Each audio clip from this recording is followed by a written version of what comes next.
Kita pada malam ini dikumpulkan dalam satu energi untuk mengharap ridho Allah Subhanahu wa Ta'ala.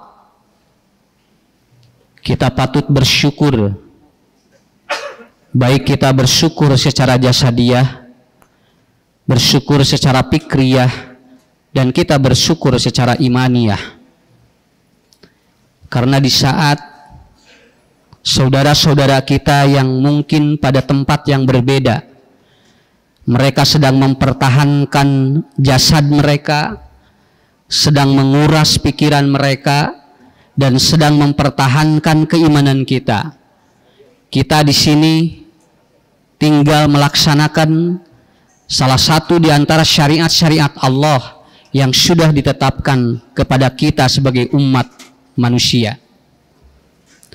Rasulullah Shallallahu Alaihi Wasallam, beliau sudah memberikan sebuah instruksi yang sangat hebat dengan kalimat dan narasi yang simpel, tetapi itu membuat menggetar seluruh lapisan-lapisan keimanan manusia. Inna syamsa wal qamara ayatan min ayatillah. Ayatani min ayatillah. Sesungguhnya matahari dan bulan di antara dua tanda-tanda di antara tanda-tanda kekuasaan Allah. Satu hal yang harus kita pahami, satu hal yang harus kita sadari pada kesempatan kali ini, maka kita pada saat ini sedang berperang, bukan sedang berperang seperti saudara-saudara kita yang mereka melawan Zionis Yahudi, tetapi kita sebetulnya sedang berperang dengan bentuk-bentuk yang sebetulnya simpel, tetapi ternyata seperti berat. Untuk merapatkan saf sholat saja itu perlu pengorbanan yang sangat luar biasa. Untuk kita sholat berjamaah saja, kemudian untuk kita tolabul ilmi saja, mencari ilmu-ilmu Allah saja, kita harus bergelut dengan zona. Di saat zona-zona yang lain hijau, maka dalam konteks kita mempertahankan akidah, zona-zona itu selalu kalau tidak merah, itu zonanya selalu oranye. Berarti ini luar biasa. Yahudi sedang memberikan sebuah intervensi yang sangat luar biasa bagi mereka yang sedang berperang di sana. Kita juga di sini berperang dengan sangat luar biasa. Makanya hadirin yang dimuliakan Allah Subhanahu wa Ta'ala, bapak-bapak, ibu-ibu, pada kesempatan kali ini kita mencoba untuk memberikan sebuah eksplorasi jiwa kita. Minimal kalau kita tidak berperang secara fisik, doa dan materi kita akan membuat pertahanan umat Islam itu tidak akan pernah dikalahkan oleh siapapun. Ini kunci bagi kita semuanya. Di dalam Al-Quran, kurang lebih Allah menyebut 27 kali ayat. Kata ayat disebut oleh Allah 27 kali, dan itu disimpan dalam 23 surat, dan ternyata dari 23 surat yang disimpan oleh Allah kalimat ayat, ternyata 21 ayat itu Makkiyah dan 2 surat itu adalah Madaniyah. Dan ternyata ada satu surat namanya Al-Qamar atau bulan. Surat Al-Qamar diapit dari 2 surat, yaitu surat An-Najm dan surat yang berhubungan dengan yang Ar-Rahman. Al-Qamar atau An-Najm, Ar-Rahman, kemudian Al-Qamar, kemudian Ar-Rahman. Ini menunjukkan bahwa apa? Ada perhatian khusus dari Allah tentang kalimat bulan. Dan dari 23 surat yang Allah simpan, dari 27 ayat kalimat Allah atau ayat di dalam Al-Quran, di 21 surat itu adalah Makkiyah.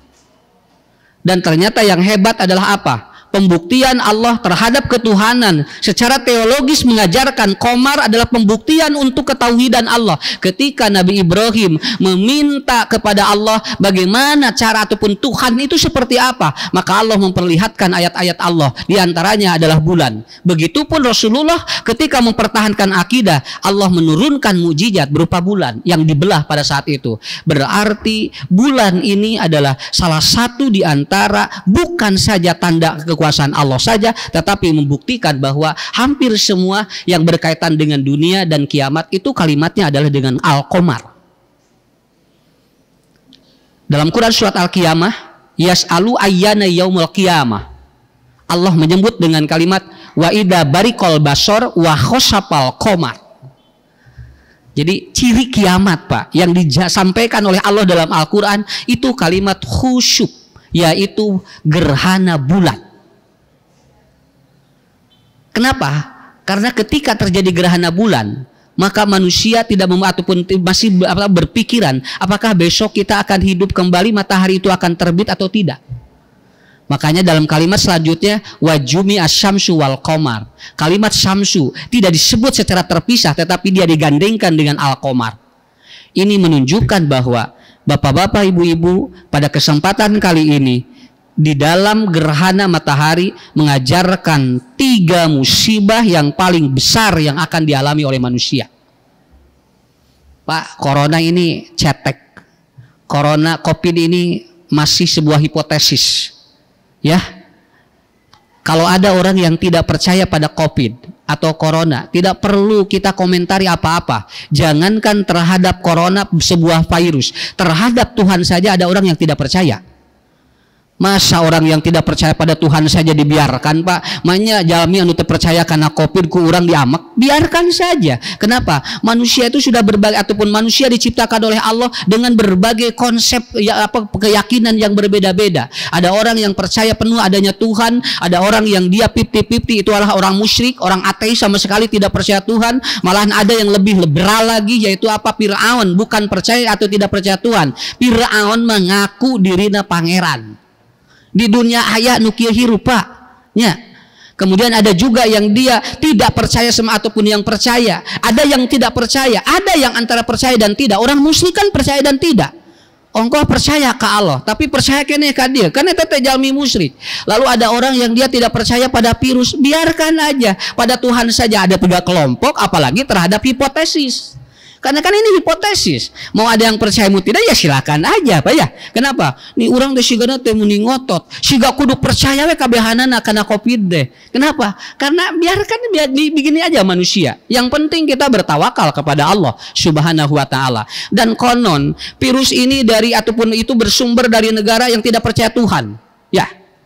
Ini bersumber dari negara yang mayoritas komunis, yang mereka tidak percaya pada Tuhan sebagian besarnya, tapi virus dipercaya. Ini yang disebut paradok teologis yang seperti ini. Artinya, ari penyakit dipercaya, ari pangeranana henteu. Ya, berarti kita tidak perlu terkecoh, Pak. Kenapa? Kita biarkan biasa saja. Kenapa? Karena sesuatu itu sudah ada dalam izin Allah. Nah, ieu teh urang teh paranoid dia teh, Pak. Haben we di bibi atau diberi ku kasieun. Makanya Imam Asyuti beliau mengatakan dalam kitabnya menyusun 850 halaman tentang virus, tentang ataupun tentang khobais. Beliau menyatakan bahwa ternyata paling cepat perpindahan virus itu dari pikiran. Wa asyaddul fikriyah tanzilul bala wa tanzilul khobais. Ternyata perpindahan virus lebih cepat dari pikiran manusia. Dia eta mah, Pak. Ya. Karena virus berada beda kisah etiknya. Kenapa? Itu kudu percaya kabehanana. Ya, apa yang saya ceramahkan kan tidak harus dipercaya selama kita ini atau selama yang benarnya ambil, yang tidaknya mungkin kita sharing. Kenapa? Karena ini hipotesis. Namanya juga hipotesis. Tetapi ada yang bukan sebuah hipotesa. Ini adalah sebuah wahyu. Kalau wahyu 100% benar. Kalau hipotesis tidak akan 100% benar. Makanya betul kan ada orang yang sudah divaksin masih bisa positif. Kenapa? Hipotesis namanya. Kalau hipotesis jangan dipercayai 100%. Kenapa? Karena yang 100% itu wahyu. Ini kan ikhtiar saja, Pak. Ikhtiar saja. Ibu, bapak pakai masker, cuci tangan, jaga jarak, ikhtiar eta mah. Kenapa? Itu hanya ikhtiar insania. Ada ikhtiar ilahiyah yang lebih dari itu. Apa? Kita harus meyakini ada 3 musibah yang paling berat yang akan dialami oleh manusia. Dan inilah yang oleh Allah diulang-ulang di dalam Al-Quran. Yang pertama adalah apa? Nuksonil umur. Apabila manusia itu dikurangi umurnya, ternyata musibah nupang badagna mah. Ya. Di mana orang ungadinten dikurangan umurna. Kalau bapak ibu sekarang 59 tahun, pada masuk tahun ini itu sudah berkurang jatahnya di hadapan Allah. Bukan ya, emang atau kuantitas bertambah, tapi jatah itu dikurangi oleh Allah. Mungkin kalau kita usianya 70 tahun, jadi kalau kita 59 tinggal 11 tahun lagi, Pak. Eta ge lamun apal umur orang teh sabaraha tahun akhirna. Lamun teu apal anger we goib nya. Hanas geus diseweb 3 kali arpek teh ngajungkal kabehanana ya. Karena kita tidak tahu, Pak. Umur manusia tidak tahu. Hasil swab juga tidak menentukan bahwa dia itu akan mati atau tidak. Buktinya orang-orang yang naik pesawat Sriwijaya Air itu hasil swab, yang nanggalan hasil swab. Tapi ternyata kata Allah, waktumu, umurmu sudah selesai. Maka aku panggil usiamu dalam usia yang mungkin menurut prediksi manusia itu masih panjang usianya. Begitulah cara berpikir logika ilahiyah.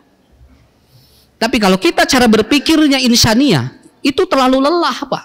Ibu bapak lelah. Orang yang banyak penyakit itu belum tentu dia itu usianya pendek.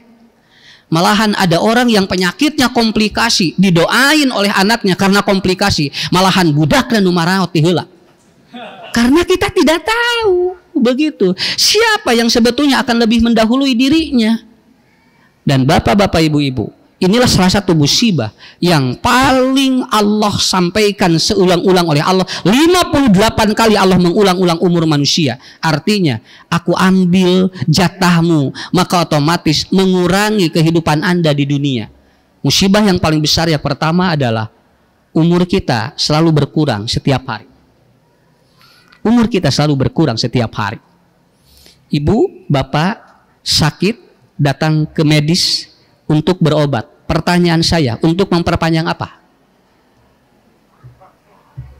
Ibu berobat, bapak berobat, datang ke ahli medis, lalu minta obatnya, dikasih resep. Pertanyaannya, untuk memperpanjang apa?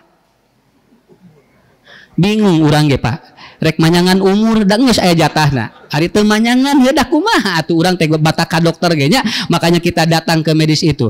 Itu hanya sebuah ikhtiar saja. Adapun jatah ibu, walaupun bapak datang ke ahli medis yang profesional dan dia itu ataupun dia itu hebat dan ahli, tapi musibah yang paling besar, jatah usiamu itu tetap tidak bisa diobati dengan obat yang mahal.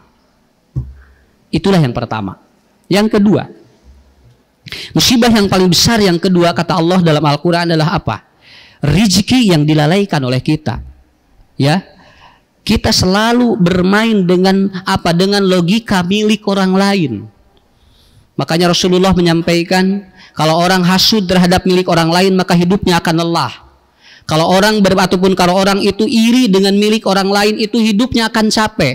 Karena yang membedakan itu adalah milik. Dari rezekina mah Pak urang teh sarua. Malahan ibu-ibu, bapak-bapak, ada orang yang miliknya banyak tapi dia itu rezekinya saeutik. Malahan ada yang tidak punya milik, maka dia rezekinya banyak. Saya tanya begini, punya mobil dengan naik mobil, mana yang membedakan? Orang punya mobil itu bukan baru milik, Pak, tapi orang naik mobil itu rezeki. Mata mending boga mobil, mending naik mobil. Tak jawab dengan jujur, Bapak mau punya mobil, Bu, mau naik mobil. Orang naik mobil itu milik, atau orang naik mobil itu rezeki. Orang punya mobil itu milik. Yang mobilnya 8, apakah ditaiki semuanya? Tidak, karena yang akan ditaiki oleh dirinya yang jadi rezekinya. Begitu. Buktinya ada 8 rumah. Orang punya 8 rumah, 13 mobil. Dianggo sadayana Pak sadina sawaktu henteu yang diru atau rumah yang 8 yang hanya disinggahi cuman 1, yang 7-nya ternyata disinggahi oleh orang lain. Malahan ada orang yang tidak punya rumah dan tidak punya mobil, dia tiap hari naik mobil Ayla, Agya, Avanza, dipapai kabehanana. Begitu tanya, ibu banyak mobil ya? Usah ngagrab tuh. Enteng kan hidup. Ini Pak musibah yang paling besar. Kita membandingkan milik orang lain dengan kita. Padahal yang harus kita pahami itu adalah rezeki. Bapak ibu berdoa tiap hari bukan minta milik, minta rezeki. Jangan membohongi diri sendiri. Allahumma rzuqni, Allahumma rzuqni. Tidak pernah bapak ibu meminta milik, tetapi yang diminta rezeki. Tapi mindsetnya adalah milik. Akhirnya hidupnya lelah karena membandingkan milik dirinya dengan orang lain. Ini yang kata Allah, kata Rasulullah. Di antara musibah yang paling besar adalah kita seringkali membandingkan milik orang lain, padahal rezeki kita itu justru lebih besar. Ini saya ada klien, dia dari Semarang, telepon saya, punya restoran Pak. Restorannya laku semua. Hampir setiap restorannya itu hampir puluhan, itu labanya jutaan. Tapi dia nelpon, Ustadz, doain saya. Kenapa? Restoran saya punya restoran banyak, tapi saya makannya 3 sendok sama kecap. Setiap mau makan disuntik insulin. Coba Pak, ini bukan bohong, ini klien saya. Dia nelpon minta apa doanya? Ustadz doain sama jamaah, doain saya kembali tidak punya restoran, yang penting saya bisa makan di rumah makan. Coba Pak, tos kieu kumaha? Setiap makan suntik insulin 3 sendok dia makan, dan itu pun harus pakai kecap dengan merek yang tidak boleh beda. Harus merek itu kecapnya. Begitu kecapnya beda merek, gula darahnya langsung 700. Hebat Allah ngatur ini. Alhamdulillah. Urang mah teu boga restoran, tapi tuang di umah restoran. Ya. Malahan sakapeung mah urang Pak, restoran diliwat ke urang. Liwatan di restoran teh. Ya, liwatan ke urang. Sampai pada akhirnya kita makan yang tidak dimakan oleh orang yang memiliki rumah makan. Sok Pak, hoyong restoran, hoyong tuang di restoran. Tinggal sakitu. Tah ieu nu saur Allah ge, saur Nabi ge, inilah musibah. Musibah yang tidak pernah kita bayangkan sebelumnya. Ternyata milik mereka banyak, tetapi ternyata rezekinya tidak sehebat kita. Kita alhamdulillah Bapak Ibu, kita bisa makan apa saja, begitu kan? Makanya saya mengulang-ulang di mana-mana, orang Indonesia itu hebat. Dari 1.700.000 lebih yang positif, ini 1.600.000 sudah sembuh tanpa obat. Ya. Ini anugerah dari Allah. Coba negara mana yang hampir 91% itu sembuh tanpa obat? Kenapa? Karena belum ada obatnya, tapi yang sembuh udah banyak. Ini menunjukkan orang Indonesia itu self healing. Dia bisa memproses hidup untuk menjadi apa? Untuk bisa sehat sendiri. Bagaimana? Karena kita negara yang paling religius. Kita religius, percaya pada Tuhan, percaya pada Allah. Karena ada Quran surat Ibrahim ayat 26. Wa idza maridtu wa huwa yasfin. Apabila aku sakit, Allah yang menyembuhkan. Tah eta kunci nama. Ya, tong dibandingkan jeung nu lain. Orang Indonesia mah alhamdulillah. Yang kedua, orang Indonesia apa? Religius. Yang kedua, hampir semua yang kita makan itu obat, Pak. Kenapa? Karena dalam holistic medicine, apabila Allah menurunkan sebuah penyakit, maka itu biasanya obatnya ada di kampung itu. Begitulah teorinya. Apa yang kita makan itu hampir semuanya obat. Jadi kalau ibu masak opor, itu ada apa? Ada apa? Ada kacuncar, aya apolaga, aya jahe, aya laja, aya bawang bodas, obat hungkul eta teh Pak. Begitu mau kita makan, aduh moal kolesterol, moal ada encan, tuang heula we. Kumaha engke we. Ya. Coba Pak, bayangkan. Di bulan gerhana ini luar biasa. Allah kasih rezeki yang luar biasa. Bapak-bapak, ibu-ibu bisa hadir di tempat ini rezeki. Kenapa? Karena rezeki itu bukan hanya sesuatu benda, tetapi ternyata rezeki adalah al-ilmu. Yang pertama, rezeki adalah ilmu. Yang kedua adalah waladun sholihun, anak yang soleh. Yang ketiga, wa azwajuhu sholihatun, ya itu pasangan yang soleha, anak yang soleh, ilmu yang kita terima. Ini semuanya rezeki dari Allah. Wasihatul afiyah, dan kita mendapatkan sehat afiah. Bapak Ibu, rezeki itu ternyata sering kita lalaikan karena kita terlalu fokus dengan milik orang lain. Itulah musibah yang kedua yang paling besar. Dan yang terakhir, musibah yang paling besar dalam hadis qudsi, qala Allah Ta'ala, dalam hadis Rasulullah menyampaikan, yang ketiga adalah apa? Kita selalu mendekati akhirat setiap waktu. Jadi kita sedang menuju akhirat setiap waktu. Kenapa? Karena semakin tua, semakin dekat akhiratnya. Maka yang disebut akhirat adalah hari yang terakhir dia hidup dalam dunia. Makanya suka ada yang menyatakan begini, hari akhirnya atau kapan dia meninggal? Senin, itulah hari akhirnya. Kapan dia meninggal? Rabu, itulah akhir-akhirnya. Makanya Rasul memberikan sebuah barometer. Inna a'maru ummati ma baina sittina wa sab'in wa aqalluhum ma yajuju dalika. Umur umatku itu tidak akan melebihi nabinya, dan rata-rata usianya 60 sampai 70 tahun. Wa aqalluhum ma yajuju dalika, dan tidak ada yang melewati, kalaupun ada yang lewat 70 tahun, itu adalah orang-orang spesial. Kenapa? Setiap hari kita sedang mengejar akhirat. Saya ada jamaah usianya 94 tahun. Kalau ada yang meninggal lewat di rumahnya, dia nangis. Nangis bukan untuk apa-apa Pak. Dia nangis suka bilang, Ustad, ma kabita hayang numpak pasaran. Coba Pak. Jadi kalau Adam naik keranda, si ibu itu nangis. Kabitah yang numpak pasaran.